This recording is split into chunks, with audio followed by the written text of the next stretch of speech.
Hi friends, मेरे YouTube channel bite post में आपका स्वागत है। यहाँ पे आपको कॉम्पिटिटिव एग्जाम से जुड़ी हर एक अपडेट्स दी जाती है। तो आज हम बात करने वाले हैं बिहार एसएससी के बारे में, यानी कि ये जो वेबसाइट खुला हुआ है बिहार एसएससी का खुला हुआ है और यहाँ पे आपको जो है एक नई वैकेंसीज आई हुई है और उस वैकेंसीज के बारे में जानेंगे। और इसमें जो है आपको अच्छा खासा पे भी दिया जाएगा और इसमें जो है क्या क्या दिया गया है, इसमें एलिजिबिलिटी क्राइटेरिया क्या होना चाहिए, कौन कौन से लोग जो इस फॉर्म को फिल कर सकते हैं, सारा कुछ इस वीडियो में देखेंगे। आपका एग्जाम पैटर्न क्या होने वाला है, कितना एग्जाम इसमें आपको रहने वाला है, सारा कुछ इस वीडियो में देखेंगे। तो वीडियो को इन तक जरूर से देखिएगा। चैनल पर नए तो प्लीज़ सब्सक्राइब भी कीजिएगा, अपने फ्रेंड्स को शेयर भी जरूर कीजिएगा। तो चलिए सबसे पहले PDF को डाउनलोड करके देखेंगे उसमें क्या क्या दिया गया है। यहाँ पे इसका PDF है और यहीं पर से डाउनलोड करके देखेंगे इसमें क्या क्या दिया गया है। यहाँ लिखा हुआ है important notice for advertisement number 3/2025। Post यहाँ पे दिया गया है फील्ड असिस्टेंट एग्रीकल्चर डिपार्टमेंट का ये जॉब दिया गया है और फील्ड असिस्टेंट का वैकेंसीज निकला हुआ है। तो इसमें देखेंगे सबसे पहले कि एलिजिबिलिटी क्राइटेरिया क्या क्या दिया गया है, तो इसको पहले डाउनलोड करके देखते हैं। ये है, यहाँ लिखा हुआ है क्षेत्र सहायक के पदों पर नियुक्ति हेतु विज्ञापन। इसका जो पोस्ट है आपको क्षेत्र सहायक का पोस्ट है। इसमें ऑनलाइन रजिस्ट्रेशन होगा 25/4/2025 से, यानी कि 25 अप्रैल से ऑनलाइन इसमें स्टार्ट होगा। अभी जो बिहार एसएससी का इसके पहले वैकेंसी निकला हुआ है BSO का, उसका फॉर्म जो है इसमें फिल हो रहा है अभी, तो इसलिए इसका जो फॉर्म फिल होगा 25/4/2025 से 21/5/2025 तक इसमें आप फॉर्म को फिल कर सकते हैं। क्या है वेबसाइट, इस वेबसाइट पे जाके आप इस फॉर्म को फिल कर सकते हैं और इस नोटिफिकेशन को डाउनलोड करके भी देख सकते हैं। यहाँ पे लिखा हुआ है पद का नाम है क्षेत्र सहायक। वेतनमान यहाँ पे आपको दिया जाएगा लेवल 2। वेतनमान लेवल 2 यहाँ पे लिखा हुआ है अपुनरीक्षित, यानी कि ग्रेड पे इसमें 1900 है, 5200 से 20,200। और यहाँ लिखा हुआ है योग्यता, शैक्षणिक योग्यता इसमें आपको मांगा जा रहा है मान्यता प्राप्त संस्थान विश्वविद्यालय से ISC कृषि डिप्लोमा आपका होना चाहिए, या फिर यहाँ नोट में लिखा हुआ है ISC यानी कृषि डिप्लोमा के समकक्ष किसी भी अन्य शैक्षणिक योग्यता को इस विज्ञापन हेतु योग्य नहीं माना जाएगा। यानी कि ये आपका एलिजिबिलिटी क्राइटेरिया होना चाहिए, तब इस फॉर्म को आप फिल कर सकते हैं। यहाँ पे लिखा हुआ है कैटेगरी वाइज वैकेंसी कितना दिया गया है। टोटल इसमें जो आपको वैकेंसीज निकला हुआ है 201 रिक्तियाँ उपलब्ध कराई गई है। महिलाओं के लिए महिला को जो आरक्षण दिया जाता है 35% क्षैतिज आरक्षण के तहत यहाँ पे रिक्ति दिया गया है और कोटिवार रिक्तियाँ दिया गया है कि हर एक कैटेगरी में अलग अलग जो है वैकेंसीज निकला। पिछड़े वर्ग की महिला का दिया हुआ है और यहाँ पे फीमेल का जो है अलग अलग वैकेंसीज दिया गया है, कितना वैकेंसीज निकला हुआ है।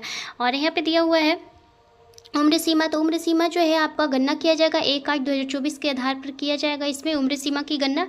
और यहाँ पे दिया हुआ है कि न्यूनतम उम्र सीमा इसमें आपको रखा गया है 18 वर्ष। सभी कोटि के लिए 18 वर्ष है न्यूनतम उम्र सीमा। अधिकतम उम्र सीमा कितना होगा, यानी कि अधिकतम उम्र सीमा कैटेगरी वाइज है दिया हुआ कि किस कैटेगरी में कितना उम्र सीमा होगा अधिकतम।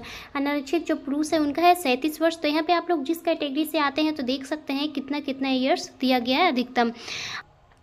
यहाँ लिखा हुआ है कि आयोग द्वारा मैट्रिकुलेशन या समतुल्य प्रमाण पत्र में अंकित उम्मीदवार की जन्म तिथि मान्य की जाएगी। यहाँ पे डेट ऑफ बर्थ कहाँ से देखा जाएगा, तो आपका जो मैट्रिक में डेट ऑफ बर्थ रहता है मैट्रिक के सर्टिफिकेट में, उसी डेट ऑफ बर्थ से यहाँ पे देखा जाएगा अधिकतम उम्र सीमा को।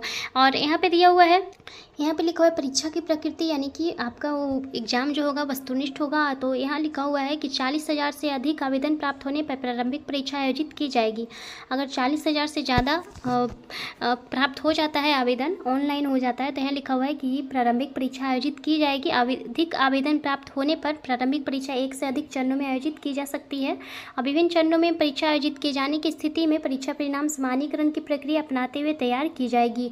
यहाँ पर बोला गया है कि अगर 40,000 से अधिक फॉर्म फिल होता है तो आपका जो है प्रारंभिक परीक्षा आयोजित किया जाएगा और अधिक आवेदन होने पर एक से अधिक चरणों में प्रारंभिक परीक्षा जो है आयोजित किया जाएगा।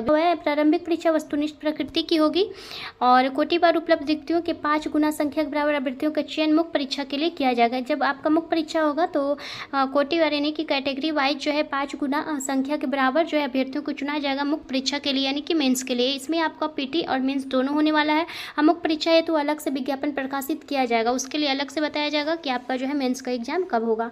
यहाँ लिखा हुआ है कि प्रश्न जो आपका वस्तुनिष्ठ एवं बहुविकल्पीय होगा और कुल प्रश्न की संख्या जो आपको रहने वाला है 150 और सही उत्तर के लिए 4 अंक दिए जाएंगे और गलत उत्तर के लिए 1 अंक काटा जाएगा। अगर सही बनाते हैं तो उसमें 1 अंक के बदले 4 अंक, यानी कि एक क्वेश्चन के बदले 4 नंबर दिया जाएगा और गलत होता है तो 1 अंक को काट लिया जाएगा। परीक्षा की अवधि आपको होगा 2 घंटा 15 मिनट का होगा परीक्षा आपका, और जिसमें की भाषा होगा हिंदी और अंग्रेजी दोनों होगा और अंग्रेजी हिंदी के प्रश्न पत्रों में कोई भिन्नता होती है तो अंग्रेजी के प्रश्न को ही मान्य दिया जाएगा। अगर कोई भी क्वेश्चन गलत रहता है तो अंग्रेजी का जो क्वेश्चन होगा उसी को वैल्यू दिया जाएगा। पाठ्यक्रम में यहाँ पे दिया गया है कि क्या क्या आपका रहने वाला है पैटर्न। तो प्रारंभिक परीक्षा में एक पत्र सामान्य ज्ञान का होगा जिसके निम्नांकित विषय होंगे। प्रारंभिक परीक्षा जब आपका होगा यानी पीटी का एग्जाम, तो उसमें एक सब्जेक्ट जो है प्रारंभिक परीक्षा में सामान्य ज्ञान का होगा। सामान्य अध्ययन है, फिर समान विज्ञान एवं गणित होगा, मानसिक क्षमता जांच का होगा और प्रश्न वस्तुनिष्ठ एवं बहुविकल्पीय होंगे। कुल प्रश्नों की संख्या इसमें आपको 150 रहने वाला है और सही उत्तर के लिए 4 अंक और गलत के लिए 1 अंक काटा जाएगा। परीक्षा का अवधि 2 घंटा 15 मिनट का होगा। अंग्रेजी हिंदी दोनों भाषा में आपको जो है क्वेश्चन दिया जाएगा, यानी कि जो आप पीटी का एग्जाम देंगे तो आपका सामान्य अध्ययन रहेगा। और सामान्य ज्ञान यहाँ पे बोला गया है कि एक पत्र आपको सामान्य ज्ञान का भी होगा और सामान्य अध्ययन, समान विज्ञान एवं गणित और मानसिक क्षमता जांच यानी रीजनिंग, जीके और मैथ यहाँ पे होगा और साइंस भी यहाँ पे दिया गया है। और नीचे दिया हुआ है कि सिलेबस जो है प्रारंभिक परीक्षा सिलेबस निम्न प्रकार से है। असमान अध्ययन में क्या क्या पूछा जाएगा जो यहाँ पे बताया गया है, तो इसे आप लोग देख सकते हैं, भी यहाँ पे दिया गया है। और यहाँ पे लिखा हुआ है समसामयिक विषय से संबंधित क्वेश्चन होगा। असमय भारत उसके पड़ोसी देश, जो भी आपका जीएस में पूछा जाता है वही रहेगा। और यहाँ पे खंड खा में दिया हुआ है कि सामान्य विज्ञान एवं गणित रहेगा, जिसमें समानता मैट्रिक स्तर के निम्न प्रश्न से पूछे जा सकते हैं। और सामान्य विज्ञान का भी होगा जिसमें भौतिक शास्त्र, रसायन शास्त्र, जीव विज्ञान, भूगोल, ये सारा कुछ रहेगा। सामान्य विज्ञान में गणित से भी क्वेश्चन आपको पूछे जाएंगे। मानसिक क्षमता जांच से भी क्वेश्चन पूछा जाएगा। क्या क्या क्वेश्चन पूछा जाएगा यहाँ पर दिया हुआ है सिलेबस, तो आप लोग देख सकते हैं कि क्या क्या जो है किस चैप्टर से आपको जो है पूछा जाएगा क्वेश्चन। यहाँ पर लिखा हुआ है कि क्वालिफाइंग मार्क्स कितना होना चाहिए, तो यहाँ लिखा हुआ है 16/7/2007 के आलोक में कोटिवार न्यूनतम अर्हतांक निम्नवत है। और यहाँ पर लिखा हुआ है कि जो अनारक्षित वर्ग से आते हैं उनको 40% है न्यूनतम अर्हतांक, पिछड़े वर्ग से जो आते हैं उनके लिए 36.5% है। यहाँ पे सारा का दिया गया है, तो आप लोग देख सकते हैं। यहाँ पर परीक्षा शुल्क दिया हुआ है कि कितना फी इसमें लगने वाला है। तो सामान्य वर्ग जो पिछड़े वर्ग से आते हैं, जनरल, ओबीसी और अत्यंत पिछड़े वर्ग से जो पुरुष अभ्यर्थी आते हैं उनके लिए है 540 रुपये। यहाँ पे है SC ST के लिए, बिहार के स्थायी निवासी हैं आप, अगर SC ST हैं तो 135 रुपये लगेगा। और दिव्यांग के लिए जो अनुसूचित जाति जनजाति से आते हैं तो 135। और महिलाओं के लिए जो सिर्फ बिहार के स्थायी निवासी के लिए 135 रुपये लगे, यानी फीमेल का भी 135 लगने वाला। जो बिहार से बाहर के हैं, पुरुष या फिर महिला कोई भी हो, तो उनको 540 रुपया लगेगा।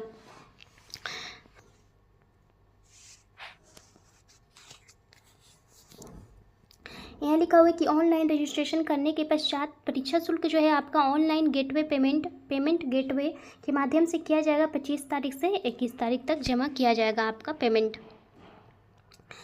आरक्षण यहाँ पे दिया गया है कि आरक्षण का लाभ राज्य सरकार के प्रचलित आरक्षण नियमों के अनुसार राज्य सरकार के सक्षम स्तर से निर्गत प्रमाण पत्र के आधार पर ही दिया जाएगा। जो भी आपको आरक्षण तभी दिया जाएगा जब उसका आपके पास सर्टिफिकेट होगा। ऑनलाइन आवेदन इंगित कॉलम में आरक्षण का दावा नहीं करने पर आरक्षण का लाभ नहीं दिया जाएगा। जब ऑनलाइन होता है तो आपको आरक्षण यहाँ पर देना होगा कि आप किस कास्ट से आते हैं, तभी आपको आरक्षण दिया जाएगा। वहाँ पे अस्थायी निवास से हैं तभी आपको बिहार के तभी आरक्षण दिया जाएगा। इसमें कौन कौन सा सर्टिफिकेट लगेगा, तो जो अनुसूचित जाति से आते हैं, अनुसूचित जनजाति से आते हैं, निम्नांकित प्रमाण पत्र जमा करना होगा, जैसे जाति प्रमाण पत्र, स्थायी निवास, मूल निवास या डोमिसाइल प्रमाण पत्र आपको देना होगा। और यहाँ पे लिखा हुआ है नीचे कि पिछड़ा वर्ग से आते हैं, अत्यंत पिछड़ा वर्ग से उम्मीदवार हैं तो क्रीमी लेयर रहित प्रमाण पत्र आपको जमा करना अनिवार्य है। और पिछड़ा वर्ग, अत्यंत पिछड़ा वर्ग की दिशा में अपने स्थायी अधिवास अंचल के राज्य सरकार द्वारा अधिसूचित अंचल पदाधिकारी, जज पदाधिकारी निर्गत क्रीमी लेयर रहित प्रमाण पत्र भी आपको देना होगा अगर पिछड़ा वर्ग से आते हैं अत्यंत पिछड़ा वर्ग की दिशा में। यहाँ पे लिखा हुआ है अपने स्थायी अधिवास अंचल के राज्य सरकार द्वारा सूचित अंचलाधिकारी द्वारा निर्गत स्थायी निवास प्रमाण पत्र मान्य होगा। और आरक्षण का दावा करने वाली विवाहित महिलाओं के लिए जो कि जिनका की शादी हो गया है, उनको जाति क्रीमी लेयर रहित प्रमाण पत्र उनके पिता के नाम एवं पता से निर्गत होना चाहिए। पिता के नाम से ही होगा तभी वहाँ पे लिया जाएगा आपका।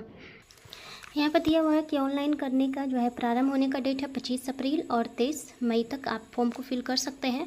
यहाँ पर लिखा हुआ है कि कौन कौन सा सर्टिफिकेट लगेगा, तो ऑनलाइन आवेदन पत्र में योग्यता, आरक्षण का जन्म बहुत से संबंधित प्रमाण पत्र, अंक पत्र यथा मैट्रिक का अंक पत्र लगेगा और मूल पत्र भी लगेगा आपका।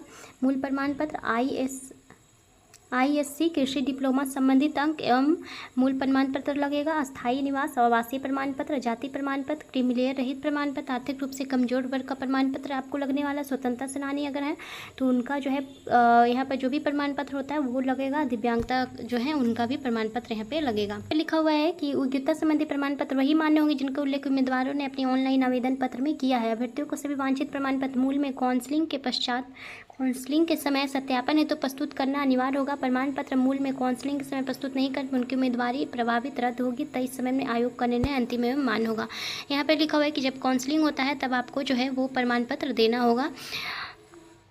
और बस इतना ही था। और यहाँ लिखा हुआ है कि ऑनलाइन आवेदन जो है आपको 25 तारीख से 23 तारीख तक होगा और 11:59 बजे तक होगा ऑनलाइन आवेदन इसमें। तो यही दिया हुआ है। और ये जो आपको कल ही आ गया था, इस वेबसाइट पे कल आ गया था ये इसका नोटिफिकेशन। तो जिनका भी एलिजिबिलिटी क्राइटेरिया यानी कि जो भी एलिजिबल हैं, क्वालिफाइंग हैं, तो इस फॉर्म को जरूर से फिल कीजिएगा। यहाँ पे सारा कुछ दिया हुआ है, पद का नाम क्षेत्र सहायक। तो यही बताना था। इसमें कोई डाउट हो, कुछ भी पूछना हो तो कमेंट करके जरूर से पूछिएगा। और चैनल पे नए हो तो प्लीज़ सब्सक्राइब भी कीजिएगा, अपने फ्रेंड्स को शेयर भी जरूर कीजिएगा। अगर वीडियो अच्छा हो तो एक बार लाइक भी जरूर कीजिएगा। And bye, thank you.